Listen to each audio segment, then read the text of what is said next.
Class में हम CDP child development pedagogy पर डिस्कशन करते हैं। पहला क्वेश्चन आपके सामने यह है कि Noor forget to bring her tiffin to school. I asked Tanya to share her tiffin. नूर जो है वह अपना टिफिन लाना भूल जाती है स्कूल और अपनी फ्रेंड तान्या से कहती है कि वो जो है अपना टिफिन नूर के साथ मतलब उसके साथ में शेयर करे। Okay Saying that you should share your tiffin with me.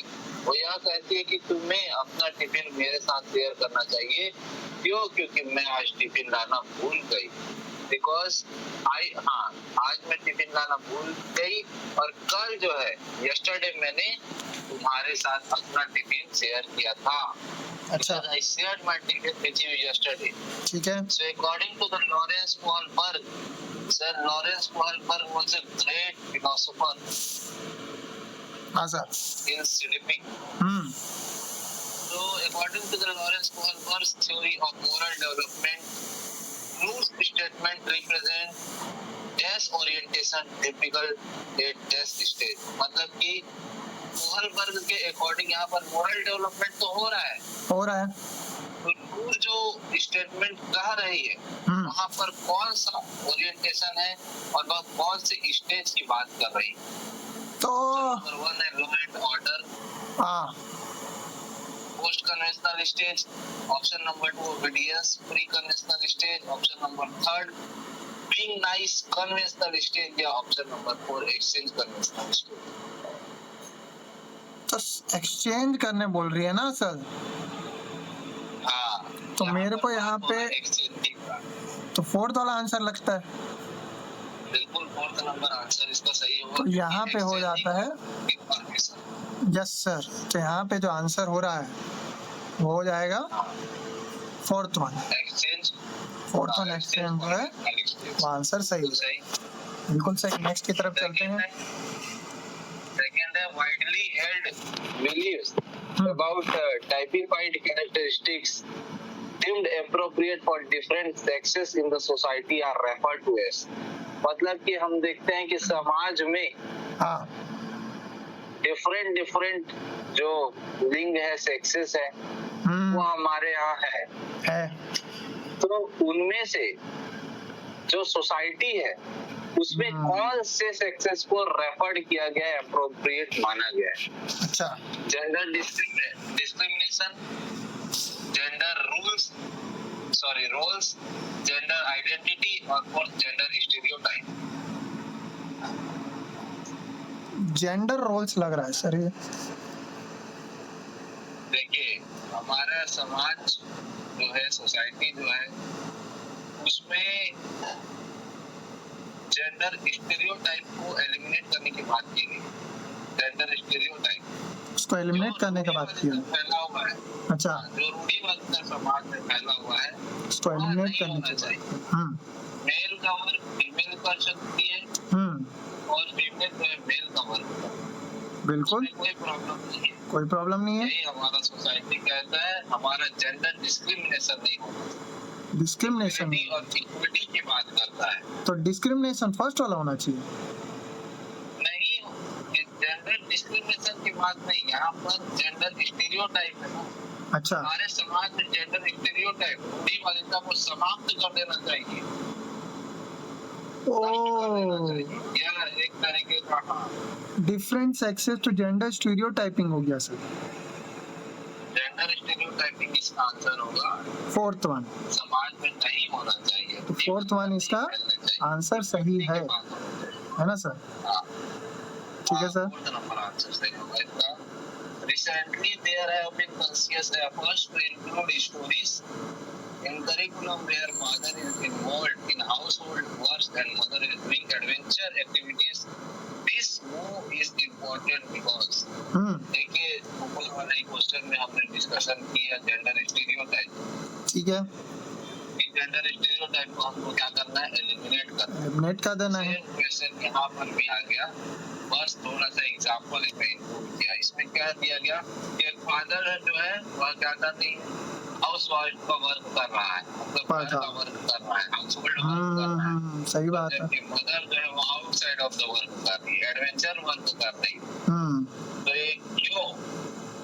तो पहला है it aims to strength gender wise, क्या जेंडर वाइज को बढ़ाने के लिए किया जा रहा है, या it aims to eliminate gender stereotype, gender stereotype को एलिमिनेट करने के लिए।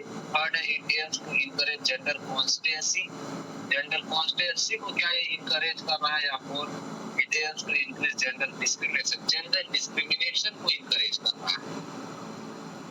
फादर जो है हाउसहोल्ड वर्क में इन्वॉल्व है, जबकि मदर है एडवेंचर एक्टिविटीज कर रहा है।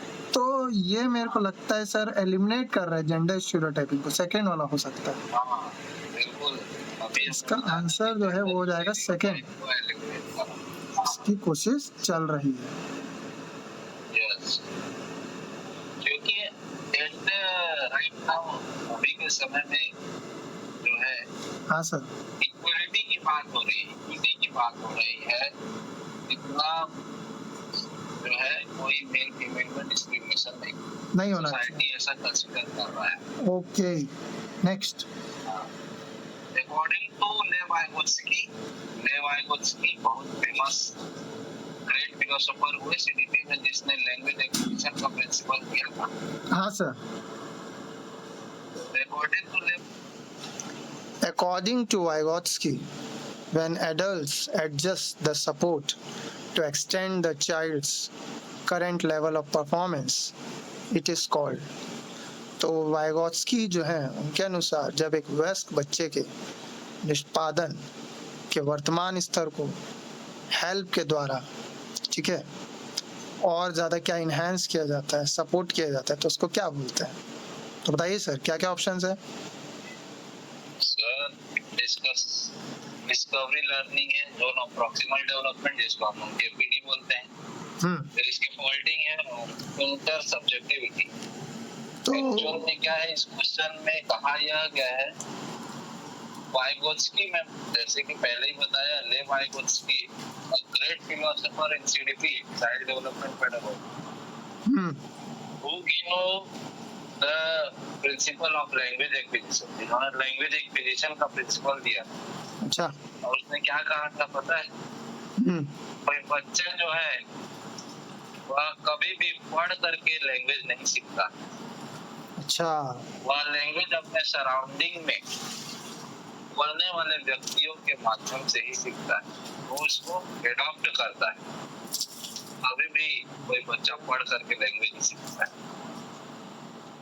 वही है लैंग्वेज एक्विजिशन। तो इसमें इसने कहा कि when adults adjust the support to the extent the child's current level of performance, जब कोई एडल्ट किसी का सपोर्ट करता है, किसी का मतलब किसी छोटे बच्चे का सपोर्ट करता है, उसका हेल्प करता है, तो उस परफॉर्मेंस को क्या कहा गया? डिस्कवरी लर्निंग कहा गया है, zone of proximal development GPT कहा गया है। इसके फोल्डिंग या इंटर सब्जेक्टिविटी, मेरे को तो स्कैप फोल्डिंग लगता है। इसका आंसर होगा इसके फोल्डिंग। इसके फोल्डिंग का मतलब ये होता है कि हिंट देना, जब हिंट देना, yes, unable to do anything, तो असमर्थ है कोई चीज करने में, तो टीचर्स जो है उसका हेल्प कर देते हैं और उसके बाद बच्चा जो है करने लग जाता है, कंप्लीट कर अपना टास्क कंप्लीट कर लेता है, बट उसका सॉल्यूशन प्रोवाइड नहीं करते हैं, ओनली हिंट प्रोवाइड करते हैं। वो है इसके ऊपर, वही है स्कैप फोल्डिंग। नेक्स्ट क्वेश्चन की तरफ हमको जाना पड़ेगा। Next question very famous, father of CDP Jean पियाजे का है, जिसको फादर ऑफ सीडीपी बोलते हैं। क्वेश्चन नंबर 5, क्वेश्चन नंबर 5 जो है जीन पियाजे's थ्योरी पर बेस्ड क्वेश्चन है।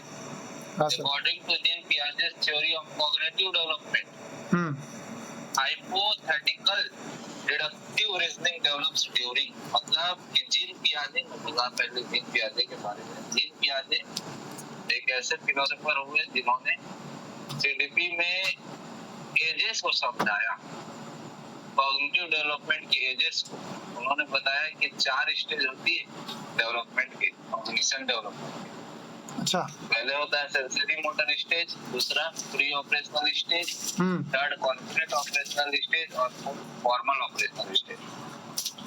तो उसी को पूछ रहा है कि ये कौन से स्टेज में बच्चे जो है वो हाइपोथेटिकल डिडक्टिव रीजनिंग की बात करते हैं। ऑप्शन में है sensory motor stage, pre operational stage, concrete operational stage और फॉर्मल ऑपरेशनल स्टेज। अच्छा। ऐसे तो इसका एज कैरेक्टराइज भी किया गया है, जैसे कि सेंसरी मोटर स्टेज है तो 0 to 2 years, that means birth to 2 years। Then pre operational को किया गया है 3 to अराउंड, इसको किया गया है 7 में भी। फिर इसको 8 to 13 किया गया कॉन्क्रीट ऑपरेशनल को। 8 to 16। एक मिनट रुकिए तो सर, एक मिनट रुकिए। हाँ सर, तो यहाँ पे हाइपोथेटिकल डिडक्टिव रीजनिंग बोल रहा है ना? तो हाइपोथेटिकल डिडक्टिव रीजनिंग जो है वो मेरे ख्याल से फॉर्मल ऑपरेशनल स्टेज में आता है। बिल्कुल सही है, फॉर्मल ऑपरेशनल स्टेज। क्योंकि देखिए जब कोई बच्चा है वह हाइपोथेटिकल डिडक्टिव की बात कर रहा है तो वो 18 ईयर अबव ही है। 18 ईयर अबव ही है, तो यहाँ पे फॉर्मल ऑपरेशनल स्टेज सही लगता है। हाँ, सेंसरी मोटर का 0 से 2 होता है, प्री ऑपरेशनल का 2 to 7, अच्छा, कॉन्क्रीट का 7 to 17 और फॉर्मल का 18 और 18 अबव। तो ये डिडक्टिव जो रीजनिंग है, हाइपोथेटिकल जो बातें हैं वो बच्चा 18 साल के बाद ही करते हैं, तो ये फॉर्मल ऑपरेशनल आंसर होगा। तो आते हैं हम नेक्स्ट क्वेश्चन की तरफ।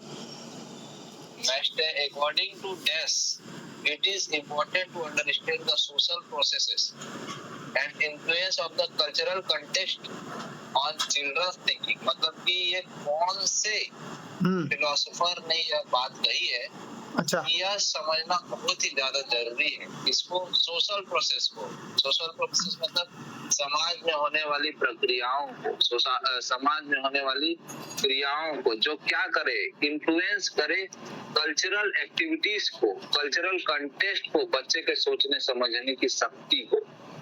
तो यह बात किसने कहा है? लॉरेंस कोहलबर्ग ने कहा, या जीन पियाजे ने कहा, या ले वाइगोत्स्की ने कहा, या अल्बर्ट बंदूरा ने कहा? ये बहुत इम्पोर्टेंट है अंडरस्टैंड करना, सोशल प्रोसेस और इन्फ्लुएंस चिल्ड्रंस के थिंकिंग का। तो सोशल प्रोसेस का बात तो ले वाइगोत्स्की ही करते हैं, तो मेरे को थर्ड लगता है। थर्ड आंसर सही होगा, ले वाइगोत्स्की, क्योंकि अभी बताया ले वाइगोत्स्की ने लैंग्वेज एक्विजिशन की बात की और कल्चरल एक्टिविटीज की बात की। यहाँ पर भी बात कल्चरल कंटेक्स्ट का हो रहा है, बच्चों के सोचने समझने की शक्ति, इसीलिए अच्छा, नेक्स्ट क्वेश्चन की तरफ चलते हैं फिर। ठीक है, फिर drawing implications from Piaget's theory of cognitive development। पियाजे ने जो थ्योरी दिया कॉग्निटिव डेवलपमेंट का, a teacher of grade 6 to 8 in his classroom कि उसके अकॉर्डिंग एक टीचर जो ग्रेड 6 to 8 पढ़ाता है, अच्छा, उसके लिए क्लासरूम कैसा होना चाहिए, उसको क्या करना चाहिए? Discourage use of logical argument, बहस करना चाहिए क्या, आर्गुमेंट करना चाहिए? Second, present problem that required reasoning based solution, या फिर प्रॉब्लम्स जो है उसका सॉल्यूशन करना चाहिए, चाहे वो प्रॉब्लम किसी भी तरीके से रीजनिंग बेस्ड क्यों ना हो। ओके, थर्ड है, use only concrete materials to teach a concept, केवल उसको कॉन्क्रीट मटेरियल्स का यूज करना चाहिए पढ़ाने के लिए, या really solidly on prescribed syllabus, केवल सिलेबस पर ही डिपेंडेंट रहना चाहिए और कुछ।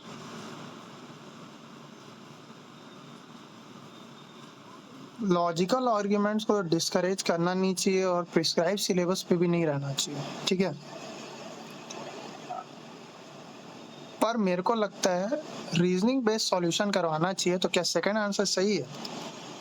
हाँ, सेकंड आंसर ही सही होगा। देखिए बाकी तीनों आंसर तो निगेटिव आंसर है। अच्छा, तो प्रॉब्लम्स है तो उसका सॉल्यूशन करना, यही तो टीचर का रिस्पॉन्सिबिलिटी। टीचर का रिस्पॉन्सिबिलिटी है, सही बात है। चाहे वो प्रॉब्लम कैसा भी है। Next question. नेक्स्ट क्वेश्चन है हार्वर्ड गार्डनर का अध्ययन, मतलब वेरी इंपॉर्टेंट है। हार्वर्ड गार्डनर इन्होंने मल्टीपल इंटेलिजेंस का थ्योरी दिया था। अच्छा, हार्वर्ड गार्डनर का सबसे फेमस थ्योरी था तो मल्टीपल इंटेलिजेंस का था। इसने कहा था कि बच्चे के पास में कोई एक ही बुद्धि नहीं होती, बहुत सारी बुद्धियां होती है बच्चे के पास, सही बात है। जिसके कारण वह डिफरेंट वे से डिफरेंट थिंकिंग करता है, सोचता है, और वह साइंटिफिक रिसर्च भी करता है। अच्छा, according to the Howard Gardner theory of multiple intelligence, what would be the characteristics of a person? एक पर्सन में, एक व्यक्ति में ऐसा कौन से कैरेक्टरिस्टिक्स होना चाहिए जो जिससे मैच होना चाहिए लॉजिको मैथमेटिकल इंटेलिजेंस? अच्छा, ऑप्शन नंबर 1 है sensitivity to the sounds, rhythms and meaning of words. Second है ability to perceive visual spatial word accurately. अच्छा, Third, ability to produce and appreciate pitch, rhythm, and aesthetic quality of musical expressiveness. Therefore, sensitivity to the capacity to the detect patterns and the long chains of reasoning. Yes. So, which answer will be correct? इसमें मुझे लगता है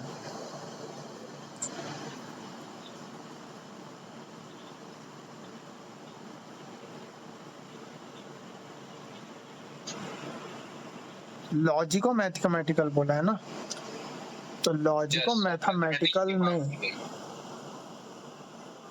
sound rhythm का तो musical intelligence में आ गया, pitch rhythm और क्वालिटी ऑफ म्यूजिक एक्सप्रेशन में भी म्यूजिकल इंटेलिजेंस में आ गया, बिल्कुल बिल्कुल। स्पाटियल वर्ल्ड का तो स्पाटियल इंटेलिजेंस में आ गया, हाँ, sensitivity to and capacity to detect pattern जो लगता है फोर्थ वाला is the right answer. Fourth answer ही सही होगा। देखिए रीजनिंग की बात कर दी गई है, सीधा सीधा ट्रिक लगाई है। अच्छा, मैथमेटिक्स में ये रीजनिंग का है, बाकी किसी चीज में रीजनिंग की बात नहीं होती है। तो आंसर नंबर 4 हो जाएगा। ओके, हाँ, नेक्स्ट क्वेश्चन में आ जाते हैं, है ना। नेक्स्ट क्वेश्चन है the process by which children develop habits. एक ऐसा प्रोसेस जिसमें से बच्चा क्या करता है, डेवलप करता है, क्या चीज डेवलप करता है? हैबिट्स, हाँ, स्किल्स, कौशल, वैल्यूज, मूल्य और मोटिव्स, अभिप्रेरणा। अच्छा, जो क्या करता है, इसको रिस्पॉन्सिबल बनाता है, उत्तरदायी बनाता है। तो इस प्रकार के सोसाइटी को हम लोग क्या बोलते हैं? सोशलाइजेशन बोलते हैं, या इंक्लूजन बोलते हैं, या मेनस्ट्रीमिंग बोलते हैं, या डिफरेंशिएशन? मुझे तो सोशलाइजेशन ही लगता है। बिल्कुल सोशलाइजेशन है। समाज में रहोगे तो सोशल का तो रिस्पेक्ट करना ही पड़ेगा। सोसाइटी समाज के हिसाब से चलना पड़ेगा, समाज के हिसाब से चलना पड़ेगा, वही बात होनी चाहिए सर। हाँ। नेक्स्ट क्वेश्चन आता है which of the following statements about the role of heredity and environment in human development is correct? मतलब इनमें से कौन सा स्टेटमेंट जो हेरिडिटी और इन्वायरमेंट के रोल के बारे में बताता है? अच्छा, कौन सा स्टेटमेंट सही है वो बताना। देखिए हेरिडिटी कहीं ना कहीं जेनेटिक्स होता है, अच्छा, जीन से कनेक्टेड होता है, जो आनुवंशिकता होता है, मतलब आपका जनरेशन वाइज आते जाता है, हेरिडिटरी। हाँ heredity. So option number 1 is the only reason for individual differences is heredity. बताओ। Option number 2, environmental influences totally shape the development of a human. हाँ, और third, neither heredity nor environment influence human development. अच्छा, Therefore, heredity and environment both influence human development in a complex interplay. role of hereditary in environment in human development is correct. में बात किया गया है और साथ ही साथ इन्वायरमेंट के बारे में बात किया गया है। मेरे को फोर्थ वाला लगता है sir, hereditary environment both influence human development in complex interplay. हाँ, देखिए यहाँ पर ऑप्शन नंबर 1 में क्या कहा दिया गया कि ओनली एक ही रीजन है हेरिडिटी का, गलत है। यहाँ पर बात इन्वायरमेंट की भी बात किया गया, तो ऑप्शन नंबर 1 कट हो जाएगा। अच्छा, environmental influence totally shape the development of a human, यहाँ पर भी सिर्फ ह्यूमन की बात कर दी गई है, फिर यहाँ पर हेरिडिटी की बात नहीं किया गया, वो भी रॉन्ग हो गया।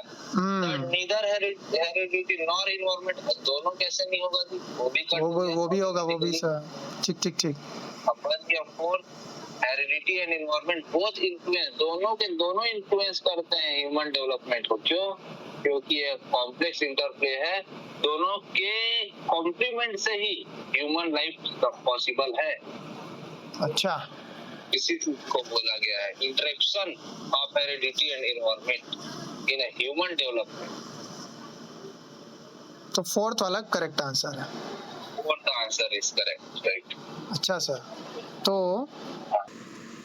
तो आज 10 ही क्वेश्चन करते हैं, ठीक है सर? कल फिर कंटिन्यू करेंगे इसी CDP के क्वेश्चंस को। Thank you so much for watching. Have a nice and wonderful day ahead. Goodbye, my friends.